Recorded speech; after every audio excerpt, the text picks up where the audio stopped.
புதுச்சேரியில் தாவேகா பொதுக்கூட்டம் இன்று நடைபெற்றது. இக்கூட்டத்தில் கலந்து கொண்டு பேசிய விஜய், புதுவை ஜேசிஎம் மக்கள் மன்றம் மூலமாக சமூக சேவகர் ஜோஸ் சார்லஸ் மார்டின் புதுச்சேரியில் மூடப்பட்டுள்ள பஞ்சாலைகளை திறக்க வேண்டும், புதுவையில் ஐடி பார்க் கொண்டு வர வேண்டும் என்ற கருத்தை வலியுறுத்தி வருகிறார்.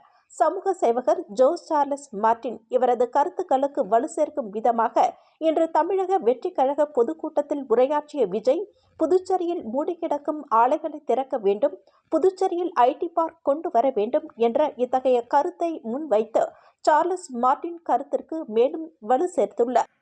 ஊழல் குற்றச்சாட்டுல பதவி விட்டு தீக்கப்பட்டு அந்த இடத்துக்கு இன்னொருத்தரை நியமிச்சு 200 நாள் ஆச்சு. இன்னும் அவருக்கு ஒரு இலாக்காவே தரல. இந்த செயல் சிறுபான்மை மக்களை அவமானப்படுத்துறதுன்னு அந்த மக்களே சொல்றாங்க. புதுச்சேரியோட முக்கிய அங்கமாக இருக்கிற காரைக்கால், மாகே, ஏனாம் பகுதிகளில் எல்லாம் முன்னேற்றமே இல்லைன்னு அந்த பகுதி